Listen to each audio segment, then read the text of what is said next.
नमस्कार। Loud India TV में आपका स्वागत है।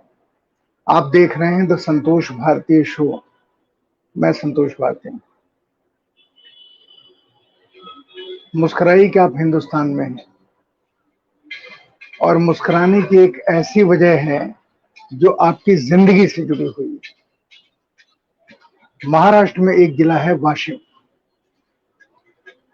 अभी थोड़ी देर पहले खबर आई कि वाशिम में वैक्सीन जो सरकारी अस्पतालों में दी गई है कोरोना से बचने के लिए, उसमें उसका 1/3 हिस्सा, बल्कि 1/3 से ज्यादा हिस्सा जितनी वहां दी गई थी, उसमें फंगस दिखाई दी गई। फंगस, उन वैक्सीन में फंगस मिली। और अगर कोई छोटा कर्मचारी देखता नहीं तो वो जो वैक्सीन है वो कई लोगों को लग जाती। मुस्कुराने की यही वजह है कि सरकार ने इतनी तैयारी की कि जिन अस्पतालों में वैक्सीन जाएगी, सरकारी अस्पतालों में, प्राइवेट अस्पतालों की तो कहानी अभी हम आपको बताएंगे, लेकिन सरकारी अस्पतालों में जो वैक्सीन जाएगी उसके लिए उन्होंने वहां एक ऐसा कमरा बनाया जो कमरा बिल्कुल उस डिग्री से, यानी करीब 16-17 डिग्री का जिसमें टेम्परेचर होगा या 10 डिग्री होगा, ताकि वो वैक्सीन सुरक्षित रह सके। वो वैक्सीन ज्यादा गर्मी में खराब हो जाती है। वहां पर कोई ऐसा कमरा था ही नहीं। सरकारी अस्पतालों में जो जिलों जिलों में हैं उनमें कहां पर ऐसे कमरे हैं, लेकिन उनको वैक्सीन भेज दी गई। वैक्सीन खराब हो गई। और ये मैं इसलिए कह रहा हूं कि बहुत सारे सरकारी अस्पतालों में वैक्सीन गई हैं। मेरा आपसे अनुरोध ये है, उस वैक्सीन को देख कर लगवाएं। गलती हो सकती है, सरकार से भी हो सकती है, अस्पताल के कर्मचारी अपने पैसे से तो इस तरह का कमरा नहीं बनवा पाएंगे जो लो टेम्परेचर में वैक्सीन को रखता हो। 10 डिग्री, 12 डिग्री, 16 डिग्री में नहीं। सरकार को ही बनवाना है, पर जो वहाँ के सिविल सर्जन होंगे या मेडिकल ऑफिसर होंगे जिले के, या डिस्ट्रिक्ट मजिस्ट्रेट होंगे, उन्होंने कभी जाके देखा ही नहीं। ये एक जिले का किस्सा है, लेकिन एक जिले में अगर ये 70-80 लोगों को वैक्सीन लग जाती तो उनका राम नाम सत्य हो जाता। इसलिए मैं आपसे कह रहा हूं कि अपनी जिंदगी की हिफाजत खुद करनी चाहिए और ध्यान देना चाहिए कि आप जो वैक्सीन लगवा रहे हैं वो वैक्सीन, उसमें कहीं कुछ और चीज तो नहीं है उसके रंग के अलावा। ये बहुत जरूरी है, ये आपको मैं सलाह दे रहा हूं। और यही आज मुस्कुराने की वजह है कि उस चीज को न वहां के जिलाधिकारी ने देखा, न वहां जिले के मेडिकल ऑफिसर ने देखा, किसी ने नहीं देखा। बायदी वो पकड़ में आ गई। एक छोटे कर्मचारी ने देखा कि उसके अंदर तो कुछ तैर रहा है, और ध्यान से देखा तो पाया गया कि वो फंगस है। ठीक वैसे ही जैसे सलाइन वाटर बहुत सारे अस्पतालों में सप्लाई होता है और वो ठीक से नहीं रखा जाता है, उसमें बहुत सारे सलाइन वाटर्स की बोतल में फंगस आ जाती है। कोई नहीं देखता, चढ़ा दिया जाता है, मरीज जिंदा रहे मर जाए किसी को पता नहीं। पर ये कोरोना वैक्सीन ऐसी चीज है जिसके बारे में सरकार ने बहुत चेतावनी दी है, चिंता व्यक्त की है, लोगों को बचाने का एक तरीका बताया है। इसलिए आप जहां भी कोरोना वैक्सीन लगवाएं, पहले उस वैक्सीन को अपनी आंखों से देख लीजिए कि वो वैक्सीन सही शेप में है या नहीं। सरकार ने आज से एक नया दरवाजा खोल दिया है। उन्होंने कहा है कि लोग प्राइवेट अस्पतालों में भी जाकर के वैक्सीन लगवा सकते हैं। तो वैक्सीन प्राइवेट अस्पतालों में भी लगेगी, यानी इसका मतलब है धीरे धीरे सरकारी अस्पतालों से वैक्सीन अब विड्रॉ हो जाएगी अगले 1 महीने 2 महीने में। या फा नहीं कह रहा हूं, अंदाजा बता रहा हूं। और प्राइवेट अस्पतालों में वैक्सीन लगेगी जिसका आपको चार्ज लेना पड़ेगा। दूसरा, बहुत सारे वेबसाइट के ऊपर, व्हाट्सएप यूनिवर्सिटी के जरिए ये चेतावनियां आ रही हैं कि आप कौन वैक्सीन लगवा सकता है, कौन नहीं लगवा सकता है। एक बात ये आ रही कि 60 साल से ऊपर के लोगों के ऊपर ये वैक्सीन प्रभावी नहीं है। दूसरी बात ये आ रही कि ये वैक्सीन हर तरह के स्ट्रेन में, कोरोना के जो 5 स्ट्रेन आए हैं नए अलग अलग जगहों के, तो वो कहते हैं कि उसमें भी प्रभावशाली है या नहीं हम नहीं जानते। लेकिन हाँ, आज भारत बायोटेक ने एक रिपोर्ट जारी की है और कहा है कि हमारी वैक्सीन का तीसरा ट्रायल भी सक्सेसफुली हुआ और उसका रिजल्ट 81 दशमलव कुछ प्रतिशत आया, 81 और 82% के बीच में। जिंदा रहना है तो 20% चले जाएं कोई फर्क नहीं पड़ता, लेकिन 80% तो बच जाएंगे। मैं उस लिहाज से कह रहा हूं क्योंकि जिसका थर्ड ट्रायल पे रिजल्ट ही 81% है, वो अगर गणित के हिसाब से चले तो और अंदाजा करें कि सही कितना होगा हम नहीं जानते। पर कोरोना एक ऐसी बीमारी है जिसको लेकर सरकार बहुत चिंतित है। पर मैं प्रश्न यही उठा रहा हूं, आज भी उठा रहा हूं, आज भी मैंने बहुत सारी चीजें पता किया कि ऐसा क्या हो रहा है कि सरकार अपनी बात इस देश के लोगों को समझा नहीं पा रही। उसका कहना है कि कोरोना वैक्सीन के साथ साथ आपको काफी सावधानियां बरतनी पड़ेंगी। सोशल डिस्टेंसिंग जिसे सरकार कहती है, नहीं 3 फीट की दूरी, वो कहीं नहीं है। आप हाथ धोइए, वो भी कहीं नहीं है। आप मास्क पहनिए, वो भी कहीं नहीं है। तो फिर सरकार की ये सारी चेतावनियां और वैक्सीन का लगना, जिसके ऊपर इतना पैसा सरकार खर्च कर रही है, अब लोग अपना पैसा भी खर्च करेंगे क्योंकि प्राइवेट अस्पतालों में लगवाने जाएंगे। आज कई सारी रिपोर्ट में देख रहा था, लोग एक दूसरे से पूछ रहे थे, आपने कहाँ वैक्सीन लगवाई, आपने कहाँ वैक्सीन लगवाई, आपने कहाँ वैक्सीन लगवाई। तो उसमें चल रहा था उसका जवाब, हमने इस अस्पताल में लगवाई, हमने उस अस्पताल में लगवाई। ईश्वर करे वो सारे सफल हों। इसलिए सफल हों क्योंकि जिंदगी बहुत कीमती है। और वैसे इस समाज में मान लिया गया है कि 60 साल से ऊपर का व्यक्ति या 65 साल से ऊपर का व्यक्ति अब समाज के किसी काम नहीं आ सकता है, इसलिए उसकी बहुत ज्यादा चिंता लोग कर नहीं रहे हैं। लोग कह रहे हैं कि जितने भी बच सकते हैं, जैसे इटली में हुआ था। इटली में जब ये कोरोना फैला था और अस्पतालों में वेंटिलेटर की कमी हो गई थी तो लोग अस्पतालों में जाने लगे। उन्होंने 60 साल से ऊपर के लोगों को लेने से ही मना कर दिया। उन्होंने उससे नीचे के लोगों को अस्पताल में एडमिट किया और उन्हें वेंटिलेटर दिया। उनका कि इनको तो जाना ही है, आज नहीं 5 साल के बाद चले जाएंगे, पर जवानों को बचाना चाहिए। ये सोचने का एक तरीका है। मैं जिस चीज को लेकर के चिंतित हूँ वो चीज है, कोरोना के साथ साथ आज फिर खबर तेजी से फैली है, इंटरनेट के ऊपर है कि फ्लू, स्पेनिश फ्लू तेजी के साथ दुनिया में पैर पसार रहा है और कभी भी किसी भी दिन, हफ्ते 10 दिन 20 दिन की बात नहीं, किसी भी दिन उसका विकराल स्वरूप हमें देखने को मिल सकता है। अब स्पेनिश फ्लू की कोई हमारे पास वैक्सीन है या नहीं है मुझे तो नहीं मालूम, मुझे तलाशने पर भी नहीं मिला, लेकिन वो स्पेनिश फ्लू फैलने वाला है, ये चेतावनियां हर जगह चल रही हैं। अब उसकी क्या सावधानी बरतनी चाहिए, क्या नहीं बरतनी चाहिए, मैं नहीं जानता। लेकिन वो भी वैसी बीमारी है कि आप अगर 2 लोग आपस में कांटेक्ट में आएंगे और एक को फ्लू है तो वो दूसरे को ट्रांसमिट हो जाएगा। क्या होगा मुझे नहीं पता, लेकिन हमें इस सारी चीजों के ऊपर सरकार के ऊपर ही निर्भर रहना पड़ेगा। हाँ, जिस चीज को मैंने कहा आज महाराष्ट्र के जिले वाशिम की कहानी को लेकर के, उसकी रिपोर्ट को लेकर के कि फंगस आ गया वैक्सीन की शीशी के भीतर, वो आप जरूर अगर सावधानी रखेंगे तो आपका कम से कम 40% तो बचाव हो ही सकता है। क्योंकि फंगस लगी हुई वैक्सीन लगने से प्रस्थान निश्चित है, लेकिन अगर वैक्सीन क्लियर हो, सही हो, सही टेम्परेचर में रखी गई हो, तो फिर आपको वो बहुत फायदा करेगी। अब इस सारी चीज में जो जिम्मेदारी होनी चाहिए, जहां से वैक्सीन चली, अब कोई नहीं जानता, जहां से वैक्सीन चली वहां से गलत चली, रास्ते में टेम्परेचर कंट्रोल उसे एनवायरनमेंट नहीं मिला, ना हवाई जहाज में मिला, ना ट्रक में मिला, ना गाड़ियों में मिला, जो ट्रांसपोर्ट हुआ है उसमें कहाँ पर वो एक्सपोज हो गई शीशी जिससे उसमें फंगस लग गया, ये सोचने की चीज है। और सरकार के साथ साथ जो इस काम में लगे हैं कोरोना के टीकाकरण में, उन लोगों को बहुत ध्यान रखने की जरूरत है।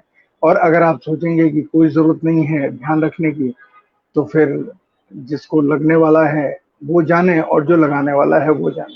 लगाने वाले का कुछ नहीं बिगड़ेगा, जिसको लगने वाला है वो जरूर हमारे बीच से प्रस्थान कर जाएगा। इसलिए मैं आपसे अनुरोध कर रहा हूँ बहुत देख समझ करके। और आप ये मत मान के चलिए कि प्राइवेट अस्पतालों में आपको सही वैक्सीन लगी जाएगी। एक और अफवाह तेजी से फैल रही, जो वैक्सीन के आने से पहले से फैल रही थी, वो दोबारा फिर फैल रही। ये बहुत ध्यान देने की बात है कि जो वैक्सीन बन रही है वो वैक्सीन सही है कि उसी तरीके से डुप्लीकेट है जिस तरह बाजार में दवाइयां आती हैं और उसकी नकल आ जाती है। हम बहुत सारी चीज नकली कहते हैं। मैं बहुत पहले का किस्सा बताता हूँ, आज का नहीं है। पंडित जवाहरलाल नेहरू के समय डॉक्टर पी सिकंद हुआ करते थे, नाम ले रहा हूँ, पी सिकंद। वो हमारे भाई के फैमिली डॉक्टर थे, पी सिकंद। एक दिन सिकंद साहब हमारे भाई को बता रहे थे कि हमने सेरिडॉन ली और सेरिडॉन लेकर के हमने किसी को दी, उसको फायदा नहीं हुआ। 2 दिन हमने दी, कोई फायदा नहीं हुआ। तीसरे दिन मैंने उस दवा को लेकर के मैंने लैब में भेजा, पता चला उसमें 90% खड़िया है, चौक। 90% दवा तो है ही नहीं उसमें। तो उनका जिसको मैं दे रहा था वो खड़िया ले रहा था। ये मैं बता रहा हूं आपको बात 67-68 की। आज मुझे डॉक्टर पी सिकंद की वो बात याद आई कि हमारा देश इतना उर्वर है कि फौरन जुगाड़ से नकली दवा बना लेता है, असली भी बनाने की कोशिश करता है पर नकली बना लेता है। दूसरी तरफ खबर आई कि चीन हमारे फार्मूले को, हमारे कंप्यूटर को जिसमें फार्मूले लिखे हैं, हमारे उस सिस्टम को जिसमें से, क्योंकि मैकेनाइज दवाई बनती है, मैनुअल नहीं बनती, उसमें वो इंटरफेयर करने की कोशिश कर रहा है। अब हमारी ये समझ में नहीं आता कि अगर चीन ये कोशिश कर रहा है, हमारे यहाँ जब इंट्रोड्यूस हुआ था डिजिटल इंडिया, नोटबंदी के समय से ये कहा जा रहा है इन नोटों का कोई तोड़ नहीं है, ये नकली नहीं बन सकते, इन्हें कोई छाप नहीं सकता, इसमें सिक्योरिटी मेजर्स ऐसे हैं जो फौरन पता चल जाएगा कि ये नोट असली हैं। वो चीज हम छोड़ दें कि इससे आतंकवाद समाप्त हो जाएगा, ब्लैक मनी खत्म हो जाएगी, आदि आदि, फेक करेंसी खत्म हो जाएगी, आदि आदि। लेकिन रिजर्व बैंक की रिपोर्ट बताती है कि लोगों के पास आज ब्लैक मनी ज्यादा है। तो मैं उस करेंसी की बात नहीं करता, लेकिन मैं इसकी बात जरूर करता हूं कि ये जो उर्वर दिमाग है, असली और नकली वैक्सीन को पहचानेंगे कैसे? बहुत सारे लोगों के साथ, क्योंकि हमारे यहाँ कोई भी कानून नहीं है कि मिलावट होने पर आपको सजा मिले, कड़ी सजा मिले। कुछ रुपया जुर्माना है, वो जुर्माना जो है उस जुर्माने के बाद आप छूट जाते हैं, आपको जेल नहीं होती। मिलावट के अपराध में कितने लोगों को जेल हुई है? नहीं हुई है। लेकिन ये भी मिलावट की सीमा में आता है, दवा में मिलावट हो या खाने में हो। आप जानते हैं कि हमारे खाने में जहर ज्यादा है, हमारे खाने में प्राकृतिक चीजें कम है, पोषण कम है, ज्यादातर जहर, यहाँ तक कि जो रंग डाला जाता है सब्जियों के ऊपर या दालों के ऊपर या चावल के ऊपर, ये सब नकली है और ये सब जहर मिला हुआ है। मैं उस चीज से अलग कह रहा हूँ जो पेस्टिसाइड खेतों में छिड़की जाती है और जिससे अनाज ज्यादा ज्यादा ज्यादा उपजता है। मैं उस जहर की तो बात ही नहीं कर रहा हूँ। लेकिन हाँ, एक चीज आपको बता दूं, ये साइंटिफिक रीजन से प्रूवन है, कृषि वैज्ञानिकों ने इसको साबित किया है। मिस्टर मुकेश गुप्ता कृषि वैज्ञानिक हैं, उन्होंने कहा है कि तुरंत पैदा हुआ बच्चा, उसकी माँ के स्तन से जो दूध निकलता है, जो बच्चे को पिलाया जाता है, उसमें जहर है। जो माँ बच्चा पैदा कर रही है वो अपने शरीर में जो दूध बनाती है वो जहरीला दूध है। ये हालत तो हमारे यहाँ मिलावट की है। मैं सिर्फ इतना ही कहना चाहता हूं कि मिलावट को लेकर के सरकार कतई गंभीर नहीं है। कितनी मांग हुई, सब कुछ हुई, मिलावट की फैक्ट्रियां, वो जो टेस्ट रिपोर्ट्स ऐसी होती हैं कि अब पता नहीं, हमको कहना नहीं चाहिए, लेकिन लोग कहते हैं कि किसी भी तरीके से अगर सुविधा शुल्क आप दे दो इंस्पेक्टर को, वो रिपोर्ट फौरन बदल जाती है। ऐसा हो रहा है। और इतना ही नहीं, मैं तो सरकार से यही कहता हूं कि आपने डिजिटल इंडिया तो बना दिया, पर हर जगह आप हमें डराते हैं। जैसे ये कोरोना की वैक्सीन को लेकर के हम डर रहे हैं। आज एक अलर्ट आया, 2 बार पहले भी आ चुका है। स्टेट बैंक में जिनके खाते हैं वो सावधान रहें, उनका अकाउंट हैक हो सकता है, ये सावधानी रखें, वो सावधानी रखें। और उस अलर्ट में उन सावधानियों को रखें, तब भी आपका पैसा बचा रहेगा या नहीं बचा रहेगा बैंक में, क्योंकि सरकार ने तो कोई जिम्मेदारी ली नहीं है। बैंक भी शायद 1 लाख या 2 लाख रुपए की गारंटी लेता है अगर आपका पूरा खाता खाली हो जाए। हमारे देश में साइबर थाने हैं नहीं, जिन थानों में आप जाके रिपोर्ट लिखाएं। मैं खुद भुगतभोगी हूँ। इंटरनेट पे ही मेरा एक अकाउंट था, इसका ट्विटर का। उस पे कितने थे, 1.25 लाख 1.5 लाख मेरे फॉलोअर थे, मुझे सुनते थे, बात करते थे, रिस्पॉन्स करते थे। वो अकाउंट 2 बार हैक हुआ। फिर हमने तीसरा अकाउंट दूसरे नंबर से बनाया, वो भी हैक कर दिया गया। अब ये कौन हैक करते हैं? मैं कोई प्रधानमंत्री गृह मंत्री तो हूं नहीं, मैं कोई मुकेश अंबानी अडानी भी नहीं हूं, तो मेरा अकाउंट क्यों हैक हो रहा है? कोई तो रीजन होगा, लेकिन अकाउंट हैक हो रहा है। अब स्टेट बैंक को लेकर के जो अलर्ट जारी हुआ है, वो स्टेट बैंक के साथ साथ दूसरे बैंकों के ऊपर भी लागू होता है। मतलब हमारे देश का जितना भी धन बैंकों में है, वो धन खाली हो सकता है। यानी हमारा सिस्टम इतना मजबूत है कि कोई भी उसमें घुस करके हमारे साथ कुछ भी कर सकता है। जैसे 3 दिन से आप देख रहे हैं, बंबई में जो अक्टूबर में बत्ती गुल हुई थी, अर्थ ने 24 घंटे के लिए पूरा बंबई शहर अंधेरे में था। वो चीन ने अपने यहां से यहां किया था। चीन कहता है हमारे ऊपर बिना सबूत के आरोप मत लगाइए। सरकार कह रही है उसमें मालवेयर आ गया। तो ये मालवेयर आया कहां से? सरकार को भी ये बताना चाहिए। सरकार नहीं बता रही। चीन कह रहा है कि हमारे ऊपर आरोप मत लगाइए क्योंकि आपके पास कोई सबूत है या नहीं है। उधर अमेरिका की जो कंपनियां हैं, वो कंपनियां इस तथ्य की पुष्टि कर रही हैं। अब ये पता नहीं वो कंपनियां, चूंकि अमेरिका और चीन का आपस में टसल है, विरोध है, उसको लेकर तो चीन के ऊपर कुछ आरोप नहीं लगा रही हैं। वी डोंट नो, क्योंकि आज की दुनिया में सच का निकलना या सच का जानना आम आदमी के पास, मेरे और आपके जैसे लोगों के पास बहुत मुश्किल है। हम जान ही नहीं सकते कि जिस तरह के आरोप प्रत्यारोप हो रहे हैं उनमें कोई हमें सही बात पता चलेगी। कोशिश करते हैं, इंटरनेट और गूगल भी हमें कहीं का कहीं घुमा देते हैं। बहरहाल जो स्थिति हमें बता रहा हूं, अपने बैंक अकाउंट को चेक करते रहिए। बैंक अकाउंट का स्टेटमेंट हर तीसरे चौथे पांचवें छठे दिन लेते रहिए। इंटरनेट बैंकिंग कम कीजिए, हालांकि बिना उसके काम नहीं चलता। नहीं तो होगा ये कि उसी के बीच में से कहीं कोई सेंधमारी करके चीन का रहने वाला, भारत का रहने वाला, कहीं और का रहने वाला, कहीं और आपके अकाउंट को देखने वाला उड़ा ले जाएगा सब। और हमारे मोबाइल फोन तो पूरे तौर पर खुले हैं, नंगे हैं। आप सोचते हैं कि आप इसमें जो बात कर रहे हैं किसी को नहीं पता चलेगी? नहीं, सबको पता चलती है।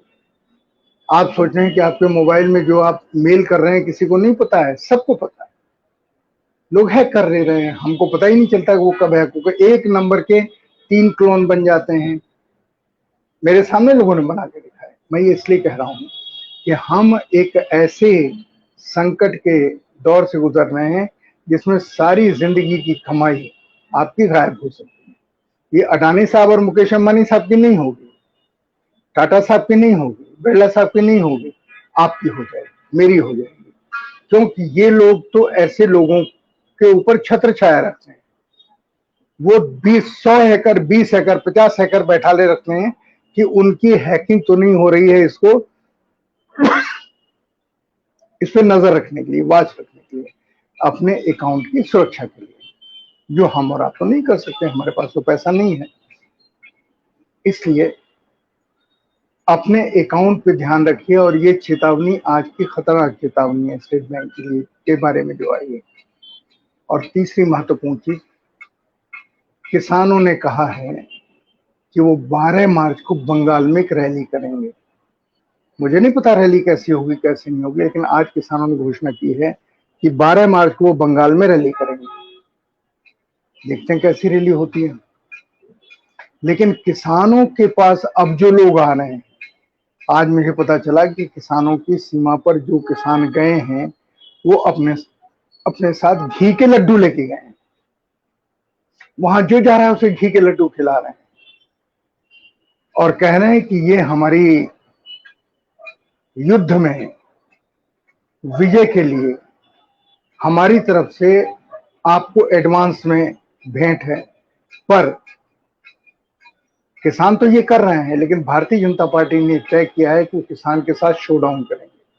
वो किसानों के खिलाफ राजनीतिक लड़ाई लड़ेंगे। और आज भारतीय जनता ने नए सिरे से अपने सांसदों को, अपने विधायकों को, अपनी पार्टी के लोगों को किसानों के खिलाफ, दूसरे शब्दों में कृषि कानूनों की सच्चाई बताने के लिए तेजी के साथ क्षेत्र में जाने का निर्देश दिया है। इसका मतलब है कि सरकार ने यह तय कर लिया है कि वो किसानों की कोई बात नहीं मानेगी, उनकी किसी समस्या के ऊपर ध्यान नहीं देगी, कृषि विशेषज्ञों की कोई बात नहीं मानेगी और उन लोगों की कोई बात नहीं मानेगी जो सरकार की पार्टी के ही अटल बिहारी वाजपेयी जी के जमाने के कृषि विशेषज्ञ हैं, योजना आयोग के सदस्य रहे हैं, मंत्री रहे हैं, उनकी बात नहीं सुनेंगे। अब नहीं सुनेंगे तो आप मत सुनिए, क्योंकि आप सर्वश्रेष्ठ हैं, आप सर्वशक्तिमान हैं, आप सर्व मानसिक संतुलन वाले हैं, बाकी लोग बेकार हैं। ये मैं इसलिए कह रहा हूं कि किसानों ने एक तरफ अपनी रणनीति बनाई है कि वो देश में जहां जहां चुनाव होंगे वहां वहां आंदोलन तेज करेंगे। जिन राज्यों में, असम में तेज करेंगे, बंगाल में तेज करेंगे, तमिलनाडु में तेज करेंगे। तमिलनाडु में तो किसान आंदोलन है ही है। पर आज से जो दरबारी टीवी चैनल है वो ये कहने लगे हैं कहीं किसानों का आंदोलन नहीं है, न तमिलनाडु में है, न कर्नाटक में है, न केरल, कहीं नहीं है। वो बता रहे हैं ठीक है नहीं है तो किसान अपने रास्ते चल रहा है, आप अपने रास्ते चलिए। पर अच्छा होता ये आमना सामना आप नहीं करते, क्योंकि किसान आपके वोटर हैं जिन्होंने आपको संसद में पहुंचाया है, विधानसभा में पहुंचाया है। अब आप उन्हीं को गालियां दे रहे हैं, उन्हीं को आप गलत बता रहे हैं, उन्हीं को आप नासमझ बता रहे हैं, उन्हीं को आप भटका हुआ बता रहे हैं, उन्हीं को बहका हुआ बता रहे हैं। अभी भी आप उनको खालिस्तानी कह रहे हैं। जो शब्द कब्र में चला गया था उस शब्द को आपने जिंदा कर दिया। क्यों? अपने स्वार्थ के लिए। बहुत अच्छा किया आपने। पर मेरा कहना है कि किसानों का मुकाबला अगर आप नहीं करते, किसानों की बात सुनते, आमने सामने की बात करते, आप नहीं कर रहे हैं, इसलिए किसानों का मुकाबला आप करना नहीं चाहते हैं। 8 मार्च को संसद का जो दूसरा सत्र है बजट सेशन का वो शुरू होगा। 8 मार्च को ही अंतर्राष्ट्रीय महिला दिवस है। देश में छोटे छोटे छोटे टेस्ट हो रहे हैं, जैसे रेलों को हुआ था, किसान पंचायतें हुई, छात्रों की किसानों के साथ एकजुटता हुई। ये सारी चीजें ये बताते हैं। पूर्वांचल में अब तेजी से मीटिंगें हो रही हैं। आज मैंने सुना कि सोनभद्र में बहुत बड़ी एक मीटिंग हुई कि यहाँ पर किसानों के समर्थन में कोई बड़ी किसान पंचायत की जाए। हर जगह लोग सोच रहे हैं कि हमको भी किसान पंचायत करके अपने को टेस्ट करना चाहिए कि किसान हमें मदद कर रहे हैं या नहीं कर रहे हैं, हमारी बात को सही मानते हैं कि नहीं मानते हैं। उससे लेके देखते हैं क्या हाल निकलता है। और पार्टियों को तो आपने देख ही लिया कि वो किसानों के नाम पर जगह जगह पंचायत कर रहे हैं, महापंचायत कर रहे हैं। किसानों के नाम पर उनकी महापंचायत सफल भी हो रही है। इसलिए देश में जो खतरनाक स्थिति आई है वो आप ही समझ सकते हैं और आप ही उससे बचाव कर सकते हैं। पहली, कोरोना का इंजेक्शन, वैक्सीन, उसमें फंगस तो नहीं है। टेम्परेचर कम होने की वजह से उसकी प्रतिरोधक क्षमता तो समाप्त तो नहीं हो गई है। आप लगा लें और पता चला आप पानी लगा रहे हैं, इसकी सावधानी रखनी चाहिए। और सरकार को भी एक एक ऐसा अपने यहाँ के वर्कर्स में एक भावना जगाने की कोशिश करनी चाहिए कि ये देश का वैसा ही कर्तव्य आप निभा रहे हैं जैसा सीमा पर सिपाही निभाता है दुश्मन के साथ लड़ते हुए। अगर ये नहीं होगा तो देश में जाने कितने लोगों की मौत हो जाएगी और हम कहेंगे कि ये कोरोना से नहीं मौत हुई, ये इस वजह से हुई, इस वजह से हुई, इस वजह से हुई। बहरहाल आज का प्रोग्राम समाप्त करते हुए आपसे मैं विदा लेता हूं और विदा लेने से पहले सिर्फ इतना कहना चाहता हूं, मुस्कुराते रहिए।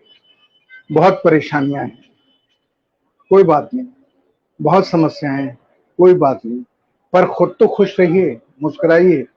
जो आपके आसपास के लोग हैं उन्हें खुश रखने की कोशिश कीजिए। ईश्वर का, अल्लाह का, वाहेगुरु का, गॉड का, उनकी मेहर आप पे होगी, उनका आशीर्वाद आपको मिलेगा, उनकी दुआएं आपको मिलेंगी। आज बहुत जरूरी है, जब इंसान नाकाम हो जाता है तो आदमी इंसान से आगे प्रकृति के ऊपर, और प्रकृति से ज्यादा जो बड़ा नाम सब जगह परिचित है, ईश्वर, अल्लाह, तेरो नाम सबको सन्मति दे भगवान, जो बापू गाते थे, वही चीज कि मुस्कुराइए और ईश्वर का आशीर्वाद लीजिए। आपसे विदा लेता हूँ, कल फिर मुलाकात होगी 8:30 बजे संतोष भारती शो में। नमस्कार, जय हिंद।